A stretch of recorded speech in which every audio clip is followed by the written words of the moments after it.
নেতা শৃংখল চলিহাক মুকলি কৰি দিলে আৰক্ষী শিৱসাগৰ আৰক্ষীয়ে মুকলি কৰি দিলে শৃংখলক ডিব্ৰুগড় আৰক্ষী শিৱসাগৰ আৰক্ষীক সমঝাইছিল শৃংখলক বীৰলাচি থানাৰ প্ৰতিবাদৰ পাছতে শৃংখলক মুকলি কৰি দিয়া হয় পুৱা দুলিয়াজান অভিমুখী পথত চেপনত আৰক্ষীয়ে শৃংখলক আটক কৰিছিল আৰু তাৰ পিছতে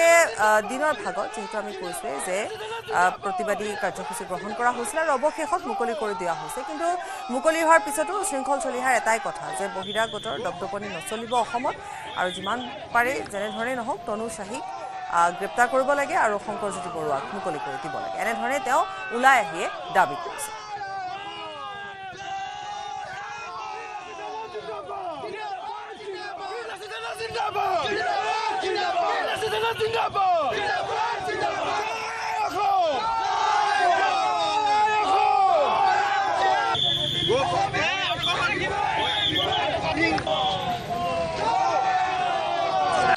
হয় আজি পুৱা শিৱসাগৰ আৰক্ষীয়ে আটক কৰিছিলে বীৰলাচি থানাৰ শৃংখল চলিহাক আৰু সেই শৃংখল চলিহাক ডিব্ৰুগড় আৰক্ষী জিলা আৰক্ষী অধীক্ষকৰ কাৰ্যালয়লৈ লৈ যোৱা হৈছিলে তাৰ পিছত মুকলি কৰি তেওঁক শিৱসাগৰ আৰক্ষীক সমজাই দিয়া হয় আৰু বৰ্তমান শিৱসাগৰৰ বাসগৃহত উপস্থিত হৈছেহি এয়া শৃংখল চলিহা উপস্থিত হৈছেহি আমি ভাষ্য ল'ম এয়া দৃশ্য দেখুৱাইছো আমি ভাষ্য ল'ম শৃংখল চলিহা বৰ্তমান বাসগৃহত উপস্থিত হৈছেহি ফুকননগৰ বাসগৃহত আৰু এয়া সতীৰ্থসকলে আদৰি আনিছে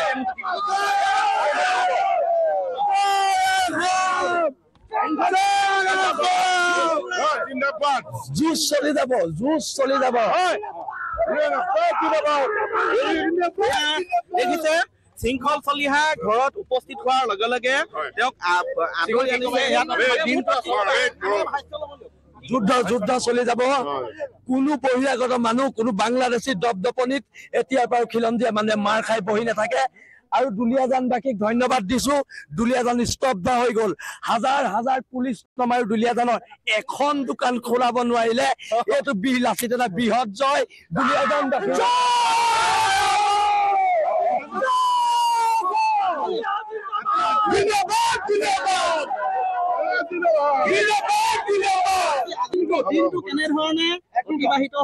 দিনটো আমাক ভাত পানী খোৱালে তাৰপিছতে আমাক এতিয়া ৰাতি 8 বজাত তাৰ পৰা এৰি দিছে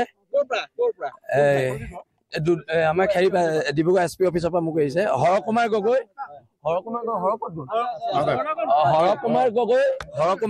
মোক আটক কৰি ৰাখিছিলে আৰু হৰকুমাৰ গগৈ আমাৰ কেন্দ্ৰীয় সাংগঠনিক সম্পাদক হয় কিন্তু দুইজনকে পৃথক পৃথক ৰুমত ৰাখিছে সেইটো কথা আমি বুজি নাপালো আহিছে একো কোৱা নাই কিন্তু এটা কথা স্পষ্ট চাওক জাতিৰ ক্ষেত্ৰত কোনো কাৰণত আপোচ কৰা নহব মোৰ সংগ্ৰামী সতীৰ্থ কবলৈ কি আছে এটা কথা একদম আমি স্পষ্টকে কৈ দিছো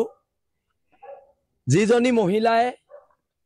জাতিক তুচ্ছতাচ্ছিল্য কৰিছিলে এজনী মহিলাক জেললৈ পঠিয়াব লাগিব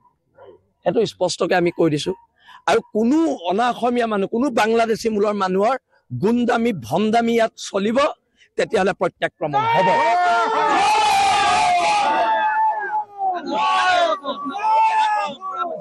নাই আমি শংকৰজ্যোতি বৰুৱাক শুনক শংকৰজ্যোতি বৰুৱাক কোন সংগঠনত আছিলে নাছিলে সেইটো আমাৰ কাৰণে ডাঙৰ কথা নহয় শংকৰজ্যোতি বৰুৱা এজন খিলঞ্জীয়া মানুহ খিলঞ্জীয়াৰ কাৰণে আমি খিলঞ্জীয়াৰ পক্ষত মাত মাতিছো কথা অসমীয়া ল'ৰা